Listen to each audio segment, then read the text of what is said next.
Hey everyone, welcome to my new video. Here I have brought the topic private company. Private company होता क्या, अब हम ये जानेंगे। पहले तो आपको पता होना चाहिए कि प्राइवेट कंपनी की डेफिनेशन अंडर सेक्शन 2 क्लॉज 68 में दी हुई है और जिसके आर्टिकल्स में ये 3 चीज़ें लिखी है वो एक प्राइवेट कंपनी है। मतलब अगर इन 3 चीज़ों में से एक भी कंडीशन नहीं लिखी हुई आर्टिकल्स में किसी भी कंपनी के, तो उसको प्राइवेट कंपनी हम नहीं कह सकते। तो देखते हैं कि क्या 3 कंडीशंस हैं। Restrict the right to transfer it shares. इसका मतलब जो शेयर होल्डर्स है ना, वो फ्रीली अपने शेयर्स ट्रांसफ़र नहीं कर सकते किसी को भी। रिस्ट्रिक्शन है। रिस्ट्रिक्शन इन द सेंस ये नहीं कि वो कभी कर ही नहीं सकते, अपने शेयर ट्रांसफ़र कर सकते हैं, बट उनको ना पहले अपने अदर शेयर होल्डर से परमिशन लेनी होगी। अगर वो नहीं चाहते कि उसके शेयर परचेज़ करना, तो वो हाँ फ्रीली बाहर किसी को भी ट्रांसफ़र कर सकते हैं अपने शेयर्स। ठीक है। सेकेंड है, इसमें मैक्सिमम मेंबर्स 200 ही हो सकते हैं एक्सेप्ट ओपीसी। 1% कंपनी में तो 1 मेंबर ही होगा, तो वो एक एक्सेप्शन है। बाकी प्राइवेट कंपनी में मैक्सिमम 200 मेंबर्स हो सकते हैं। अब 200 मेंबर्स की काउंटिंग में हम किन मेंबर्स को कैसे ट्रीट करेंगे वो देखते हैं।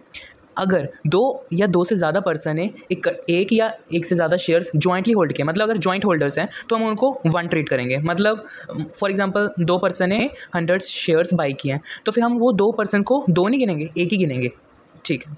और 200 मेंबर्स की काउंटिंग में हम इन दोनों को नहीं इंक्लूड करेंगे। देखते हैं किनको, पर्सन्स इन द एम्प्लॉयमेंट, मतलब जो कंपनी के अभी एम्प्लॉयज़ है, अगर उनको शेयर्स अलॉट किए गए हैं ड्यूरिंग द एम्प्लॉयमेंट, तो वो हम उनको मेंबर्स में नहीं काउंट करेंगे। ठीक है। Person formally in the employment ceases to be employed but continue to be the member. इसका मतलब जौन से पर्सन एम्प्लॉय थे कंपनी के और तब उनको शेयर्स अलॉट हुए थे, लेकिन अब वो एम्प्लॉय नहीं रहे, लेकिन तब भी मेंबर है, मतलब शेयर होल्डर है अभी भी, तो हम उनको मेंबर नहीं काउंट करेंगे। ठीक है। Prohibit any invitation to the public to subscribe for any securities, मतलब इनको सख्तली मना किया गया है, पब्लिक में इन्विटेशन नहीं दे सकते कि आके आप हमारी सिक्योरिटीज़ परचेज़ करें, उनमें इन्वेस्ट करें, ये इसमें प्रोहिबिट है, यानी मना है। एग्जाम्पल्स हैं, यहाँ पे सीटीजी लिमिटेड है, इन्होंने शेयर्स इशू किए अपने एम्प्लॉयज़ को, तो ये मेंबर्स पे काउंट नहीं होंगे। ठीक है। अब सीटीजी लिमिटेड ने इशू किए शेयर्स एम्प्लॉयज़ को अपने, लेटर से 7 Feb 2025 को इन्होंने शेयर्स इशू किए अपने एम्प्लॉयज़ को। ठीक है।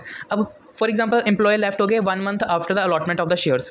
जिस दिन शेयर्स अलॉट हुए थे उसके 1 महीने के बाद एम्प्लॉयज़ जिनको शेयर्स अलॉट हुए वो कंपनी से हट गए। ठीक है। लेकिन अगर अभी भी वो शेयर होल्डर हैं तो हम अभी भी उनको मेंबर्स में काउंट नहीं करेंगे। होप करता हूँ कि आपको ये टॉपिक अच्छे से समझ आ गया हो। Thank you everyone.